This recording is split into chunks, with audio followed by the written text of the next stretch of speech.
Hey, hello everyone. I hope you can hear me well. This is Sylvia, and I'm the CEO and the co-founder for Mira. So welcome to another Mira webinar. So today we're going to talk about self-love and fertility. We know that Valentine's Day is approaching, and we have someone to love, but we should love ourselves more sometimes. And today, I'm very happy to introduce Robyn. So Robyn is from Australia, and she has the very interesting and very experienced background about her fertility journey. And also, she's the fertility warrior, and she has been fighting on the her own fertility journey for tried many things, had a lot of experience, and also she's a good coach to tell us, how do we survive in this journey? How do we take care of ourselves? Meanwhile, give the Robyn to introduce herself, and you guys please share where you come from. And I see many people are typing in the chat. And please, hi Tina from Seattle. I see Teresa from Philly. And I see many people from there's Baltimore, there's Chelsea. Wow, there's one from San Francisco. I'm from San Francisco as well. So, yeah, so let's share that. And this will be really engaging. It's your webinar, and feel free to ask any questions. And then I will give to Robyn. So maybe Robyn, you can say something to our audience today, and do a maybe brief introduction about yourself. So hi everyone, and thank you so much for tuning in today. It's awesome to see so many of you here. So my name is Robyn, and I'm from Western Australia. I am a holistic life coach and a mind body practitioner. And so a little bit about my journey. It was 10 years ago that we first started trying to conceive. We had checked all the boxes. We'd been on a holiday. We'd bought a house. We've done all the things. We had 2 rescue cats. And then all of a sudden it came time to try to conceive. And we were really proactive on our journey. I went to see a naturopath. I went to see my general practitioner for prelim tests. And honestly, everything at that point checked out. We ticked all the boxes, but month after month after month, nothing was happening for us. 2 years later, we'd been at a fertility clinic for a year, and we were about to embark on our first Ivf cycle after doing numerous IUI cycles, ovulation inductions, all sorts of different things.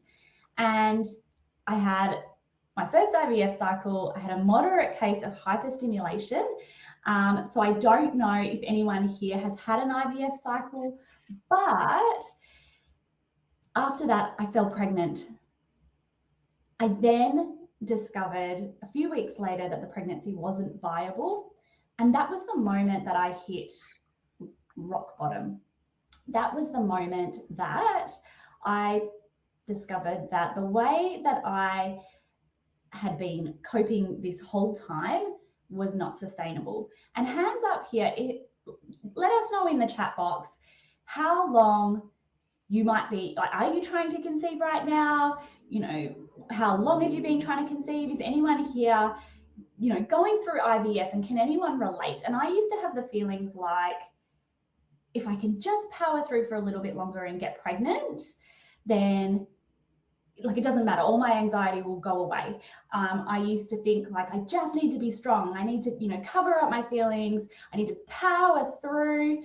And the honest truth was that when I had that pregnancy loss, I hit rock bottom. If I felt like I had known rock bottom before, I now knew the molten core lava of the earth. So, I can see, we've got people here who have been trying for 3 years, doing ovulation inductions, IUIs. Can anyone relate to how incredibly hard trying to conceive can be? And it doesn't matter. I was a nervous wreck at 6 months. So it doesn't matter if you've been trying for 6 months or 5 years. Let me know in the comments chat if you are finding trying to conceive really hard. Okay. And that was how I felt. I felt like it was incredibly difficult. And that was this moment in time when I said, actually, the way that I am coping is not working. So came out of this experience, I guess, with a whole new set of the way that I've been doing this is not the way that I want to continue doing this. And look, no one has a crystal ball. I didn't know when we were going to conceive or if we were ever going to conceive. And that was this moment, this line in the sand when I said, I need to do things differently. So here I am many years later. And honestly, it took about 3 months for me to be like, hang on, I'm really coping with this differently based on a number of things. But a lot of what happened was just in an awareness of my thoughts and not believing everything that my brain taught me. So here I am. There's a podcast. There is, I've trained as a life coach and a mind body practitioner, and you don't need to do all of that because I'm going to give you some really great tips today. And we now have 2 children. So that's a little bit about me. It always takes longer for me to tell my story than I think, but that's me and that's my story. And I'm so, so pleased to be with you today and talking about self-love and fertility. Great. Thank you so much, Robyn, for your introduction. I think that story must resonate with a lot of our audience because I heard very similar story, like the struggling whatsoever from a lot of our users.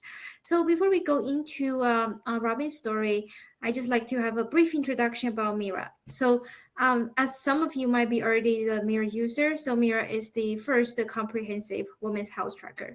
So we track multiple hormones from you. So currently we track your LH, estrogen, PDG. So we predict ovulation, confirm ovulation.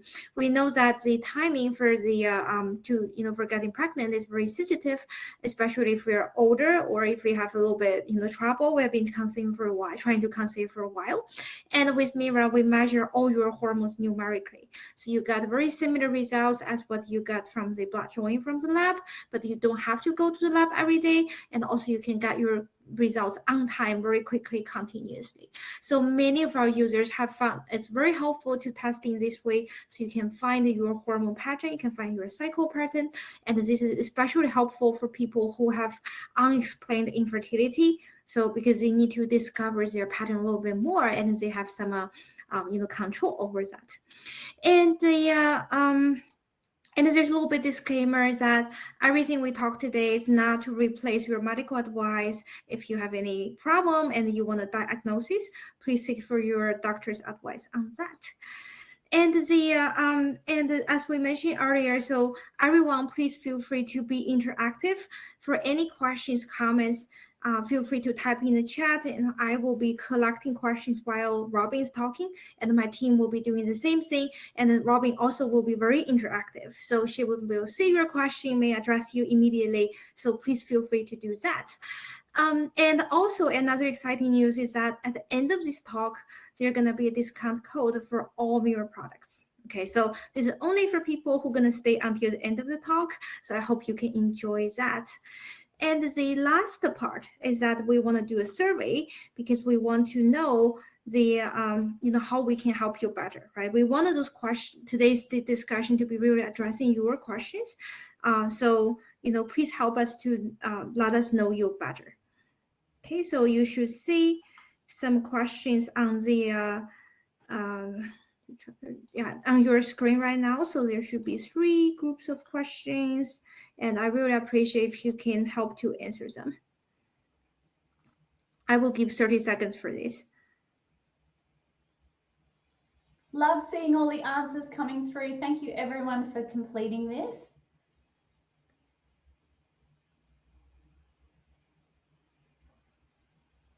So we have lots of people saying that they'll have good days and bad days. A lot of people saying that self-love is a big problem for them as well. So we're going to help you with that today. Great. Also, I see 60% people are Mira user. Thank you guys for that. And for someone who is not Mira user, I also hope today's webinar going to be helpful to you. And on whatever device you want to use, and also on some tactic or even self-care during the TTC journey. Okay, great. Yeah, so we for the first question, how often do you practice self-love in your TTC journey? And most people said I have good days and bad days. And also about 91% of the audience today is actively trying to conceive.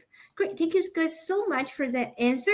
So without further ado, I will give the stage to Robyn. So Robyn, now you can start to tell us your story and your tricks about self-love. So thank you so much everyone for joining me. And I haven't got slides today because I want you to really be able to focus on what I'm saying. And we're going to have some interactive questions in today's presentation. So who here feels a little bit confused about what self-care might look like?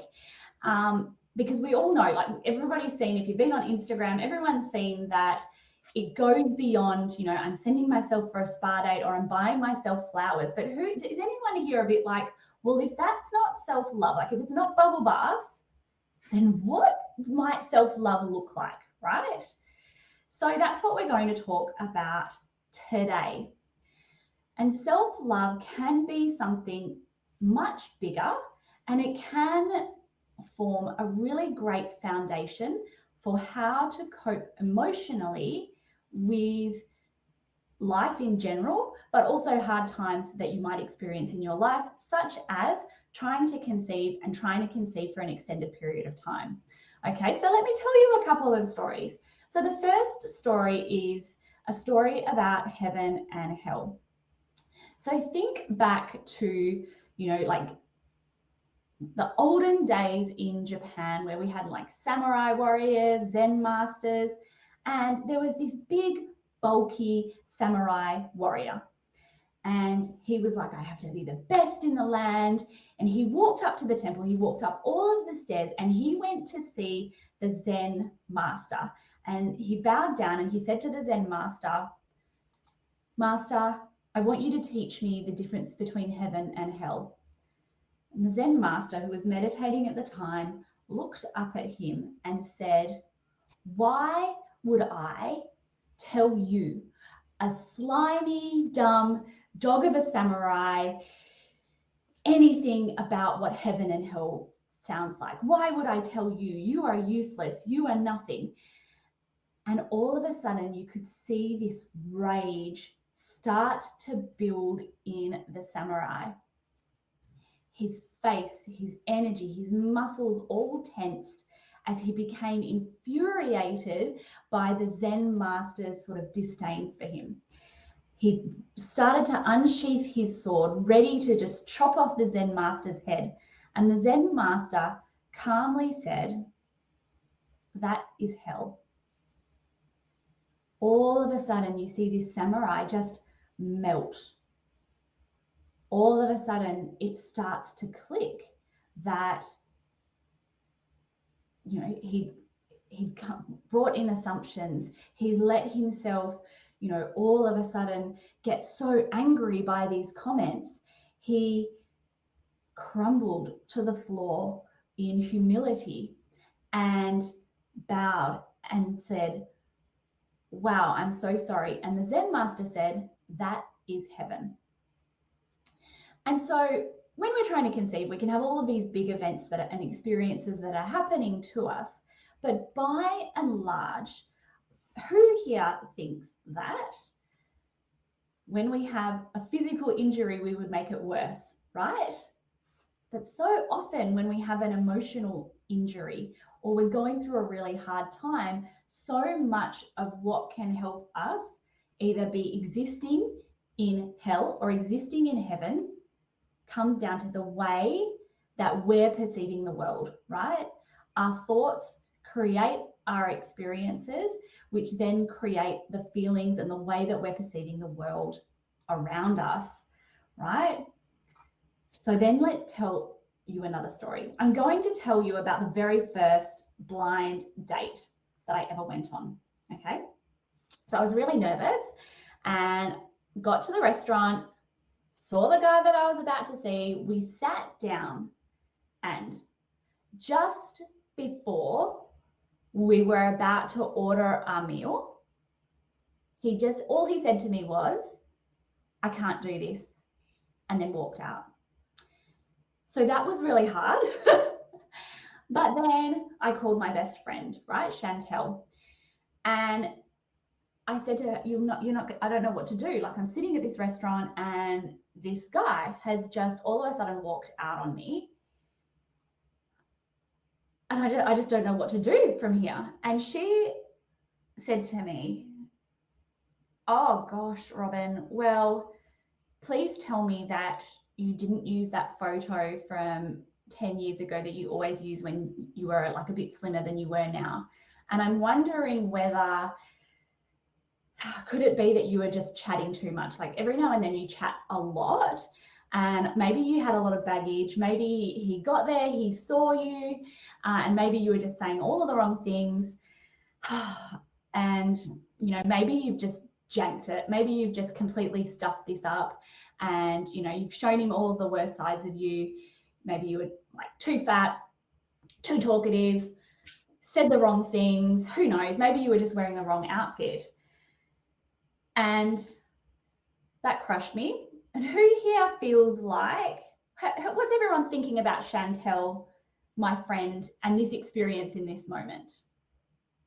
So I'm going to give you a minute to jump in the chat box, and let's just talk about this moment right here. Okay. And, you know, if you called your best friend and that was what your best friend said to you, what would you be thinking about my best friend? That she needs to go, right? So yeah, she's unkind, she's rude, get a new friend, right? Not supportive, not nice, right? Wished she'd supported me more, right?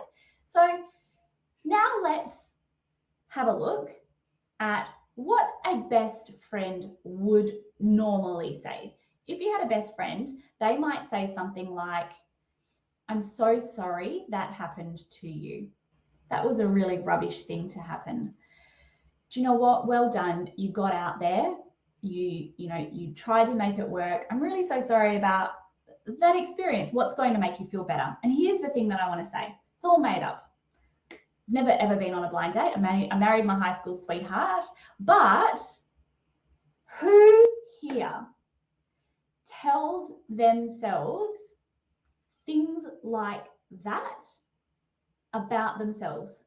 Who here in that scenario, if a man just got up at the restaurant, would have, like, just got up and said, I can't do this, I'm leaving, who here would first jump to conclusions, just like the samurai warrior, and be like, was it the way that I looked? Did I talk too much? What was it about me that I did, right? Who here does that? Like, who here, it's almost like making a physical injury worse, right? So how can we self-love, right? And we're going to talk today about 3 things that you can do to help make self-love more of a foundation on your journey and to help you cope better on your journey. Because the truth is, right, he could have had a phone call just before he walked in saying, you really need to get to the hospital and come see your mum. He could have just broken up from a relationship. He could be someone who was doing the dirty on his current wife. There's 1,000 different things that actually could have happened in that scenario. But so often on our journey, when we have, like a negative pregnancy test, right? Or when we get our period, sometimes we default to, well, what have I done wrong here? Where am I, what have I done wrong? When we have, we go through the whole day of everything that happened at work, right? Who here has, you might have a really, really great day at work. You've got all your work done, you've finished that project, you had, some really great reviews from customers come through. But then right at the end of the day, your boss may have said this one thing that was a little bit critical. And then all of a sudden you go to bed and the only thing that you can think about at night isn't all of the great stuff that you did. It's actually that one comment that your boss said, and you are just hating on yourself, right? So step 1, the first thing that we can do in terms of self-love is, it's not an active thing. It's actually just being conscious of the way that we speak to ourselves. How can we be less of a Chantel? Sorry if anyone here's name is Chantel. How can we be less of a Chantel and more of a best friend? how can we validate ourselves, and how can we not come to conclusions that may well be completely incorrect about what's actually going on for us. So step one in terms of fostering self-love is actually a lot about self-kindness and not jumping to conclusions, right? So a real best friend would validate what's happening for you. And validation looks like, I'm really sorry, that sucks. I'm really sorry, that sounds hard. So how can we, when we have things like a negative pregnancy test, right? How can we just validate ourselves and allow ourselves to have moments that feel hard? Or when we catch ourselves saying, why did you do that? You did that all wrong. You're messing this up, you know, about anything. How can we catch ourselves and just ask the question, is this how a best friend would talk to themselves? And the answer is often no.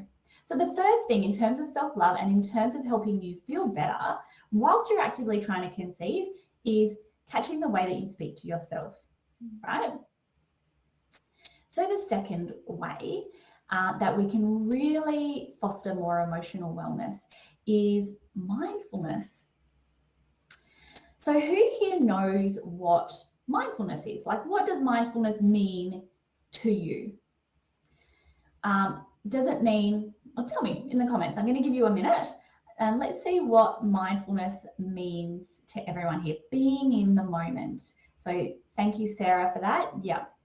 Mindfulness is being able to be in the present moment. And there's a Buddhist concept called Sati. Make sure you look at the Buddhist concept. If you look at, there's another like word called Sati, which is maybe in like the Himalayas or something, which means murdering your husband. We are not talking about that. What we're talking about in terms of mindfulness is being in the present moment. Now, the chances are for you, who here feels like, I saw that you guys have written, you know, that some of you have good days and bad days, right? And that who here's, but you know, we talked just before about how we go to work, one bad thing happens and we just let that linger in us. Who here has ever had times when like things just linger? Maybe that is that your mind is on overdrive, replaying events that have happened in your head. And maybe that is constantly being consumed by what might happen like in the future, right? So what am I going to do if I don't become a mom? What am I going to do if I don't get pregnant this cycle? Who here feels like sometimes they get stuck in replaying past events and like, you know, fixating on exactly what's going to happen in the future, right? And that's super common. Your brain is actually designed to minimize past pain and maximize future pleasure. So to some degree, your brain is designed to do that. Your brain also has something called a negative bias. So that's where, like, what would we say? Only 20% of your thoughts are positive, right? So 80% of the thoughts that we have are actually negative thoughts. Your brain's designed to look at what could go wrong in any circumstance. It's done that to evolve because you had to be on the lookout when we were cavemen for what could go wrong, right?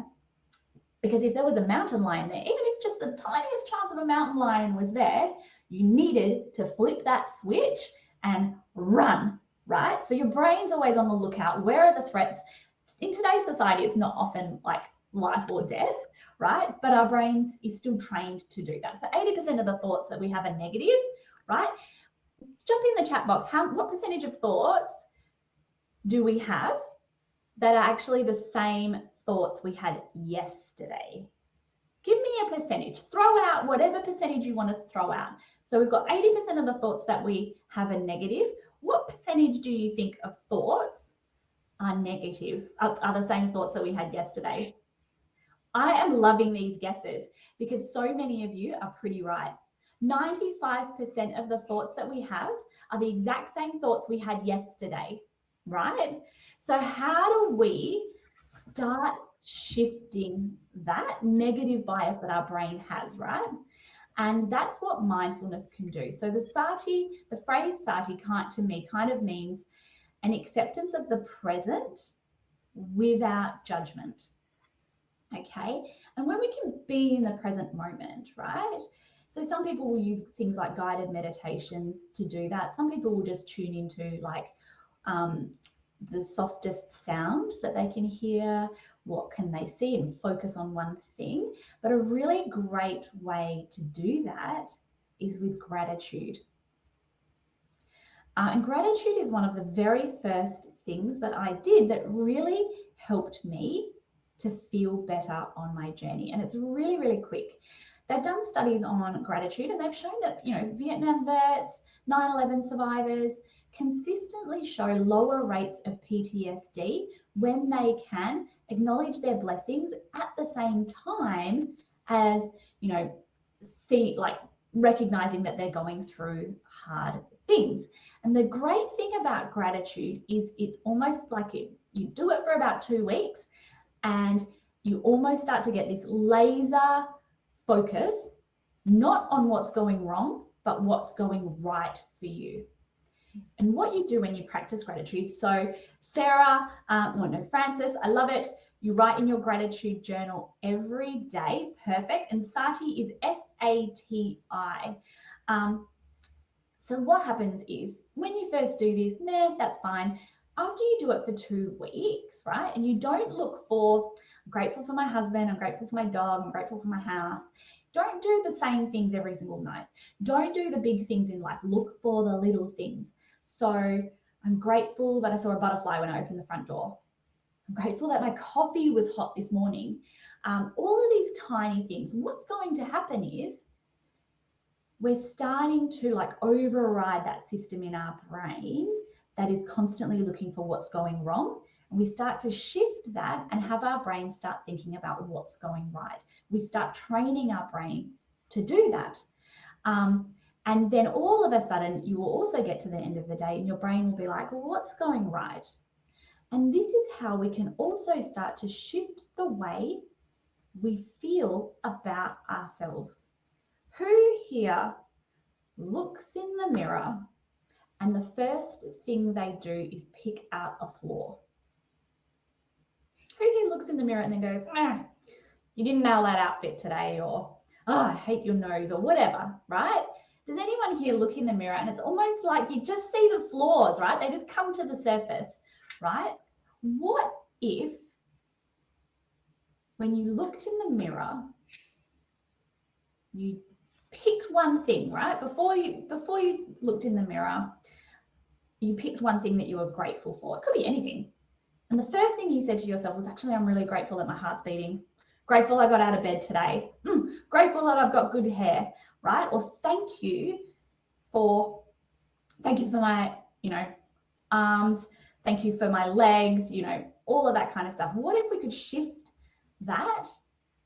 And we've got 5 seconds. Usually we have 5 seconds before our brain kicks in and starts, sending us all of these, but do you, but what? So what if we override that system, and instantly when we look in the mirror, we're like, thank you for whatever, right? So practicing gratitude can really start to shift the filter through which we live our lives, right? And then the very last thing that I want to talk to you about in terms of how we can foster self-love, and this is often, right? And yes, Hannah, I love it.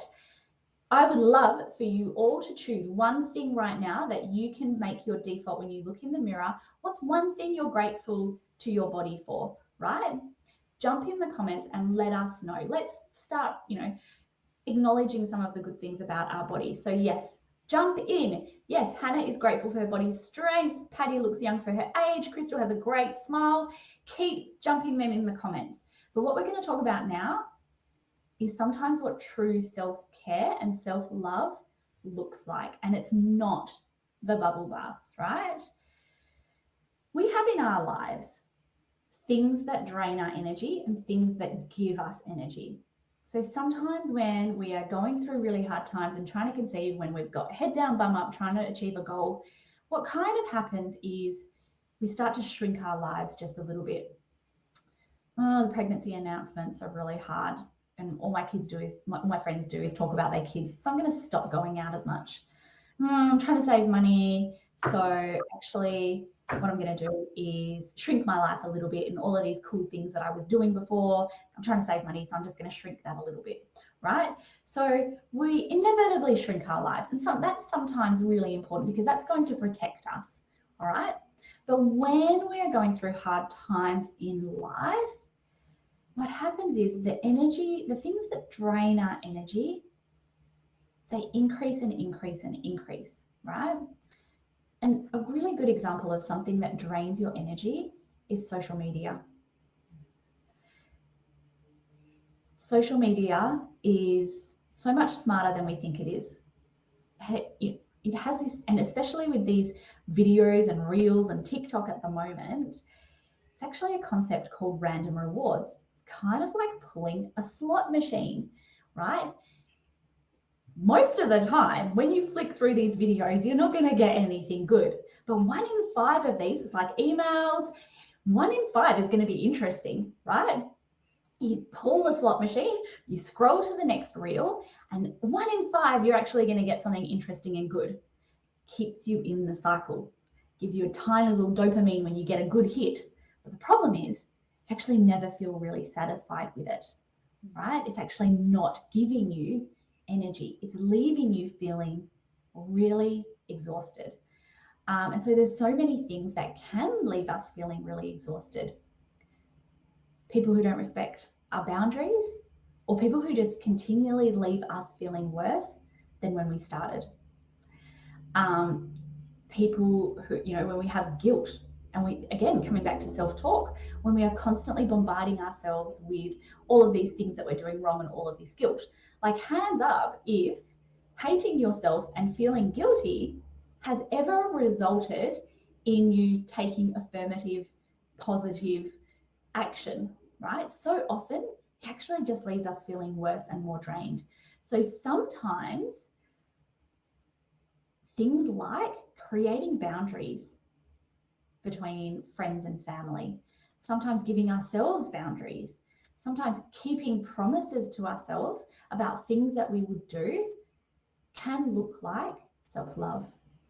And then looking at, well, what are the things that give us energy in our lives, right? It is that, and that can change and shift as you go through your journey. Is that when you go out to dinner with your friends, right? For me, I'm a weirdo, I know, but public speaking gives me energy, right? What are the unique things that give you energy? And it might be that for some of us, especially when we're trying to conceive, the things that used to give us energy actually don't anymore. So maybe that was going out with friends, but now they just talk about their kids. The secret is, and self-love looks like, even though it's scary, saying, okay, let's go out and get some new friends. Let's go and have a new hobby. Let's go and do, something scary and exciting and fresh and new. And that is what also looks like self-love. So if I can give you an activity to do, so number 1, we want to be starting a gratitude practice. Every night, 3 things that you're grateful for. And I promise you, it's a game changer. Number 2, start catching yourself out. Just have an awareness. You don't need to shift anything, right? Your brain thinks just as your heart beats. It's involuntary. You're going to have thoughts. But if you can be aware of them, that's the process of starting to shift what's going on for you. And then the third thing that I want you to do is audit for yourself what or who is draining my energy right now, and what might self-love look like for me in terms of that, and what are the things that give me energy, and how can I incorporate more of that into my life. And what we do when we combine those 3 things is we really start to shift the game, and we really start to shift the way that we feel about ourselves, but we also start to foster this incredible experience of being more gentle with ourselves, being kinder to ourselves, and being more compassionate to ourselves, so that we have, the energy, the ability to cope through whatever comes next, whether that's trying to conceive, IVF, a longer journey to try and conceive, parenthood, all of those things. So that is me. shall I start to answer? Patty, I am weird because I love public speaking. I am. So Hannah, the biggest self-love I've found is to get sober. And this is just it. Alcohol is, when we have a look at what's helping and what's harming us, sometimes there are things like social media, like alcohol, that, and particularly with men, pornography sometimes can feel in the moment like it's helping us. But the reality, like, it can help us cope, but what it really often does is starts to cover up some of what we're truly feeling, starts to cover up what's going on for us. And when we cover it up, it kind of just builds under the surface. So 100% going sober can be incredible. So Sally Ann, yes, a beautiful inspirational yoga program. So we have a program called the Mind Body Fertility Reset, but I dare say if you hashtag fertility yoga, you'll see heaps come up as well. Sylvia, shall we jump in the Q&A further, or? We can continue with the. I have a couple of slides, and then we can jump into the Q&A. Okay, great. So thank you so much, Robyn, for that conversation. It was really great and resonated with me a lot. Yeah, I think since like social media, I recently just downloaded the app, and that I block my social media for many hours every day, actually. So when I try to open that, I can't open that, and then after a few days, I just give up. I don't really open that because there's nothing I need to say over there. It's just like a habit, just going through those videos or the Instagram posts, just just a habit. But I feel so much better. So yeah, thank you so much for sharing that. And let me go back to our presentation. So I like to share something about Mira, since most of our users are audience here are Mira users. But I'd like to talk a little bit more about how Mira can help us during our trying to conceive journey. So basically, we're trying to take the guesswork and the stress out from your fertility journey.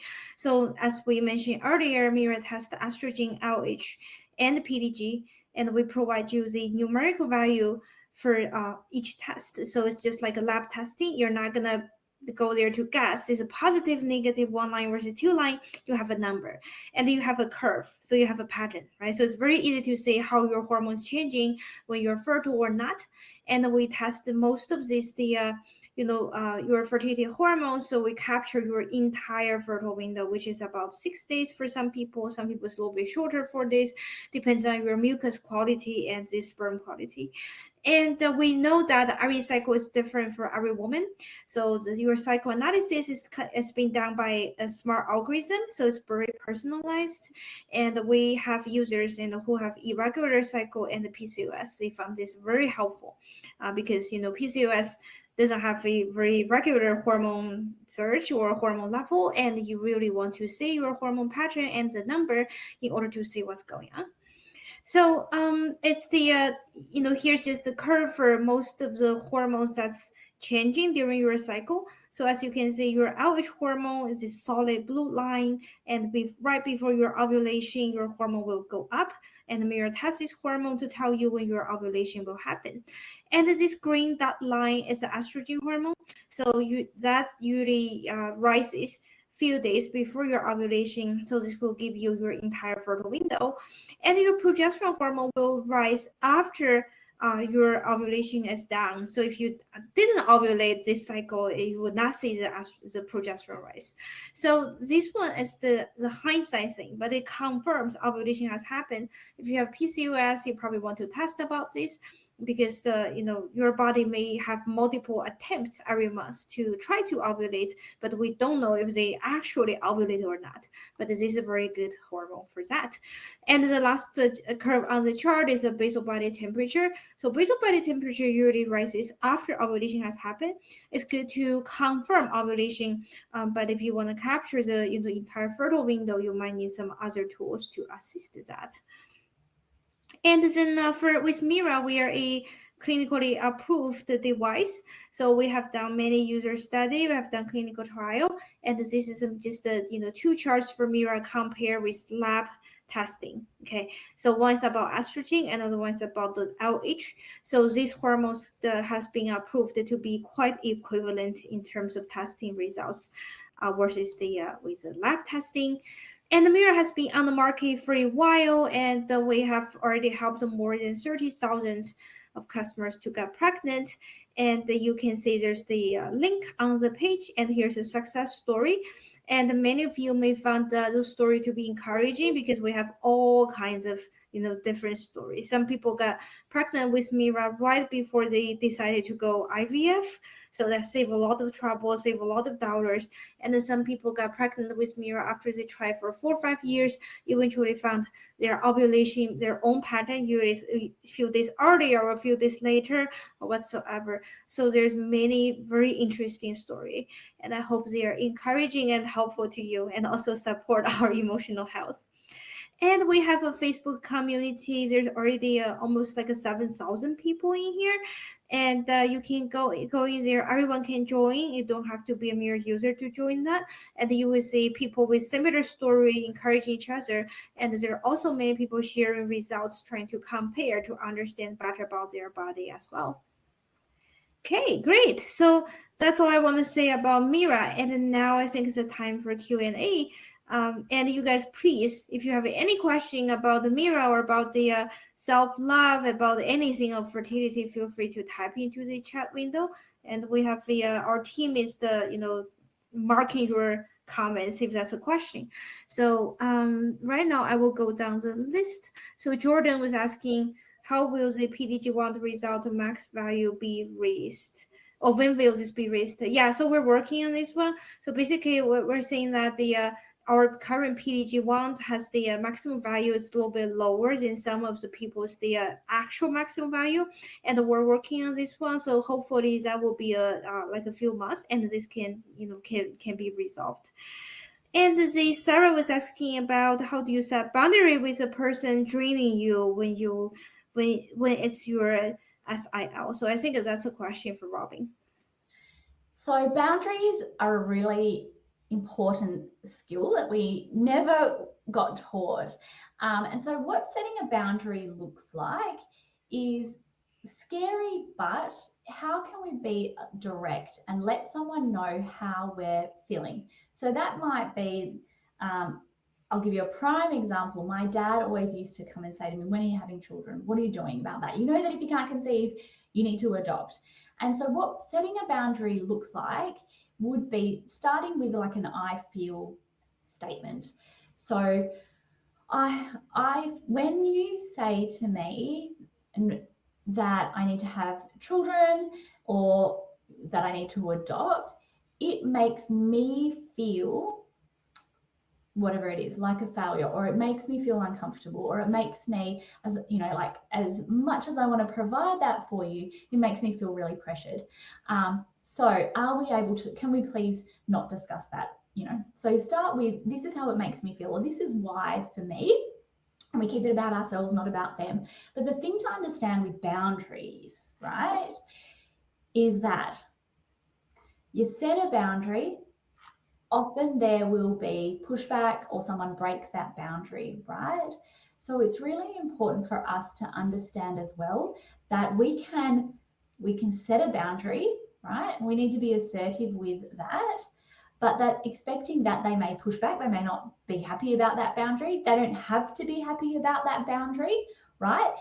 The way we can say it can still be kind and gentle, and that's why we talk about how that's affecting us, but expect that they may still push the boundaries of that. And then what happens is we call back to that boundary.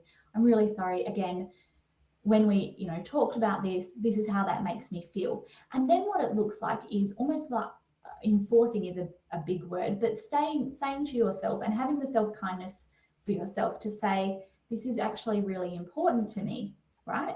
And then if someone continually breaks those boundaries, it might look like distance, right? It might look like hibernating a friendship. And that means that you might be able to circle back at a different time in your life, but honoring that this is the boundary that I've set and this is really important for me in this moment. So I hope that helps you. in terms of chatting with your sister-in-law or any family members who, just continually draining that energy for you. Thank you so much, Robyn. And I also see some other questions about Mira. So Lisa is asking, Mira just delivered today. So do I need to wait until day 1 of the cycle to test, or when should start to test this? That's a very good question. So the suggestion is that you download the Mira app and enter your period information. It will ask you to enter period information as you're on board, and the algorithm will tell you. So usually how the algorithm works is that if the algorithm thinks you most likely already passed your ovulation for this month, you don't have to test. But if you are still early or you're about to ovulate, based on the calculation, it will ask you to test so you don't miss the cycle. Okay, so another question, yeah, so that's similar. Christine asking, do we use the wand right after period or you wait for a couple of days? So again, the algorithm will tell you what to do, but usually is that when you're just finished your period, and you will ask you to test, but it's much less frequent, maybe once every 3 days. But when you're close to your ovulation, it will be much more frequent. This is to allow you to not waste the money or do extra testing, but we can also capture the ovulation. Okay, so another question from Natalie about having low AMH and high FSH. How can Mirror help? So Mirror can help you to find your ovulation. When you have low AMH and high FSH, most likely your ovarian reserve might be lower. And obviously you want to double check with your doctor, but that's usually what the hormone means. And that also means the chances are slimmer. So when the chance is slimmer, we really want to capture, first you want to understand if there's still a chance, right? And if there's still a chance, and we want to capture every single opportunity. So what Mirror does is it will help you to pinpoint the ovulation in a very precise way, very accurate way, and you can do that all the time at home. So basically help you to know your body, your cycle, so you don't miss a cycle. So as long as you still ovulate, and the Mirror should be able to identify that, because your hormone will change, and you can work on that. And Carrie was asking about if you have a question on your charting and result, is your support team could help? Yes, we have very strong support team, and they love to help you guys. So just send an email to support@mirrorcare.com. support@mirrorcare.com. And also, if you're going to the app, there's a link to go to a support page as well. I think it's under setting, and they will help you not only about technical troubleshooting, but also if you have problem understanding your own hormone, your cycle, your chart, they will help you to analyze your body as well. Okay, so let's see what other questions are here. So so this question from Nina, is it true that stress affects fertility given the current state of the world and the general life pressure? We're living in a stressful time. So what are the key ways to stop stress impacting your journey? So maybe Robyn can help with that. So stress is a very complex thing when we talk about infertility, and we all know that person who says just relax, but it's not really as easy as that, is it? Because just relax is an outcome and not necessarily a strategy. So I think one of the big things to understand is that we all experience normal stress in our lives, and in fact a normal human being will actually set off the fight or flight system in their body about 50 times a day. The problem though is when we are experiencing chronic stress in our lives, right? And one of the, you should know if you feel like your life is impacted by chronic stress. You'll be feeling lower, you'll break down more often, you might have wonky sleep, you might have wonky digestion. And so a couple of ways that stress can impact our fertility. So one of the things that happens in our body is that when we go into fight or flight mode, right? So when we trip, that fire alarm in our body and go into fight or flight mode, what's happening is our body is almost, even if it's not a life or death scenario, saying to itself, there's a threat and I need to survive this threat. So like I said, about 50 times a day on average, we're setting off the fight or flight system in our bodies. When we're going through big times of stress in our lives, it can be about 100, right? And there's a core difference as well in what's happening, and this is impacting us in terms of the pandemic as well. So what happens is when we go into fight or flight, we get a rush of adrenaline, right? Our body starts dripping cortisol through our system to help us cope with what's going on. And when that happens, our body also shuts down digestion, right? So sometimes it might look like evacuation. Sometimes that might look like holding everything in, right? And that's one of the ways that we can end up with wonky digestion. And like IBS type symptoms. But what also happens is our body shuts down reproduction, right? So none of our hormones start working optimally. And that is because there's a couple of reasons. So one of those is because if you're running away from a lion in the moment, you don't really need, everything needs to rally towards, more oxygen, more adrenaline, getting away from that lion. The problem is that in today's society, so when we were cavemen, you climb up a tree, you go into a cave, whatever happens, and you get away from the lion, threat averted. So like when you have a near miss in your car, right, and you get that, but then all of a sudden it's over and you go, and your body returns to like your parasympathetic nervous system, and you return to balance, which is homeostasis. What happens in today's society is because it's not true life or death scenarios, it's almost like that drip of cortisol doesn't really stop. We don't have this definite way that we come out of fight or flight.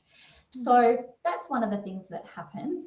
But also, it's when you start to understand hormones, and there's this thing called the HPA axis. All of our brain and our body and our hormones are all so interconnected. And when we have a look at the building blocks of so many of our hormones, so lots of them come from exactly the same places and exactly the same building blocks. So we have cholesterol, which starts to form the building blocks of many of our hormones. And what happens is when our body is always going to prioritize cortisol over all of our other hormones. So when our body is constantly dripping cortisol, it can sometimes end up doing that almost at the expense of some of our other hormones, right? So what do we do in this scenario, right? Nobody wants to be stressed. So the first thing that I would do is I'd start with the 3 things that we've discussed today. And then really have a really good look at, okay, well, how am I coping? How is this going? And never be afraid, number one, to get help to build a team. So things like joining a support group can be incredibly helpful. Obviously mindfulness, so we've discussed that today, and mindfulness comes in many, many forms. And then also what we do, so we have a program called the Mind Body Fertility Reset, and it's based on, support, it's based on mindfulness, but it's also around metacognition, just a self-awareness and an understanding of what is going on in your brain, right? An understanding of things like those fight or flight systems.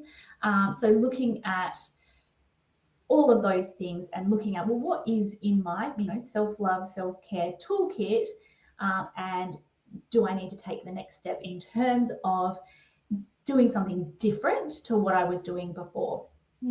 Very good. Thank you so much, Robyn. So really question about this from Lauren. So she's asking about how do you managing jealousy while you see other people got pregnant so quickly? Yeah, so I think there's lots of things that go into jealousy, but the one thing I want to tell you, which a number of people feel is really helpful, is how can we be more accepting of the emotions that we have? And if we look at jealousy, really it's desire. You want to have a baby. It's desire plus potentially the feeling that actually it's not possible for you. So really starting to not explore and try to not have jealousy, but how can we start to reframe the beliefs that it might not be possible for us to, and start to really work on that aspect of what's going on for us, but also know, so number one, it's okay to feel jealous, right? It's okay to want that, right? It's actually okay also if your brain sometimes says, is it ever going to happen for me? And have those thoughts. It's not about having those thoughts. It's your power is actually in how much you buy into the thoughts that it's not going to happen. So can you reframe those thoughts when you have them? acknowledging that it's okay for us to have jealousy, but then reframing, those thoughts and beliefs about whether or not that actually might be or not be possible for us. Great, thank you so much. So there's a few other questions about Mira. I'm just gonna quickly address that. So question from Hannah about when the Mira score, fertility score will be 10 out of 10. When should you have sex? So usually your peak fertility is the day before you ovulate and the day you ovulate. Okay, because your sperm can get in there earlier, so it can be prepared. So usually on those 2 days, and you will see your peak fertility day for a cycle. And Stains is asking question about does Mira qualify for insurance? So if you're in the US right now, Mira is FSA and the HSA qualified. You can use your card to purchase on that, and that's how that works right now. And another question from Sarah is about when are the Max and HCG1s gonna come out? So this is really exciting news. So those two are next products, and one is HCG test one, so you can see if you're pregnant or not, because we know you guys are testing that Ivf Cycle when you're trying to conceive. Another one is called the Max. So this one will test the LH, estrogen, and the progesterone on one wand. You can test all three hormones at the same time. It's very easy to do, and it gives you a whole picture. Those are the only three hormones that you do want to care when you're trying to conceive across the whole cycle. So those will be launched by later this year. I would say probably around Q3 or so. We're working really hard on that, and we hope to give you even earlier than that. Okay, great. So last couple things before we are done today. So as we promised, if we you stay until the end, and here's a promo code for you. So this promo code is 10% off on everything over $90, and you can purchase the starter kit if you're not the Mira user yet. You can also purchase the wands, and the code is Mira Love, and this is for our love season for the Valentine's Day, and it will be valid for a few days. So make sure you utilize that before that expires. And then lastly, but not least, I want to throw a couple more questions for you, because we want to know, how we have done. We have been, if you're a Mirror user, probably know we have been doing this kind of a webinar for a while. We like to understand how we done. Do you like the results? Was that helpful to you? And do you have other, thoughts or recommendation about how we can do better? So we really appreciate that. If you can help us to view the results. And there are a couple questions on the screen. And meanwhile, I saw multiple questions about if this will be recorded. And the answer is yes, this is recorded, and this will be on our YouTube channel, and will be also sent out by email. So I believe most of you guys already subscribed to Mira email when you register this webinar. If not, you can register on miracare.com, our website, and you will receive the link of the replay. And for anything you're interested to check again, and you can say that. So thank you guys so much for this answer about our webinar. And lastly, I'm just sharing this handout right now, so you can see that in the chat. So this is a slide for today's presentation. If you're interested in anything you want to recheck, and you can download that, and then you can save it. So lastly, I want to really appreciate Robyn for your time and the great insights. I learned a lot from this webinar. Well, it's different from many things we have done before about hormone, about the physiological health. Right now, we really need to take care about ourselves, about mental health. Everyone's stressed out. It's a pretty tough time for many people. So I think it's very needed. It's very helpful. And lastly, Robyn, maybe you can share a little bit about if people want to chat with you more, where they can find you. Sure. So thank you everyone for having me today. Obviously, this is my wheelhouse and what I love talking about. So you can find me on Instagram at Robyn Birkin, and I post there nearly every day. But the other place you can find me is I have a podcast called The Fertility Warriors. We've got more than 180 episodes, and we're on our way to 1 million downloads now. And I run a program called the Mind Body Fertility Reset. So if you'd like to look more or explore more about, emotional wellness and how you can start to feel better through trying to conceive, then you can head to my website, Robyn Birkin, and have a look at our membership and what we offer there. Thank you so much, Robyn, and thank you, everyone. We wish you the best luck in your TTC journey. Wish Mira could really help you to a certain extent, and also we send you our love. We wish you the best love season, and also don't forget to love yourself. Thank you, Thanks, everyone. everyone. Have a good day, good night. Thanks for joining. See you again.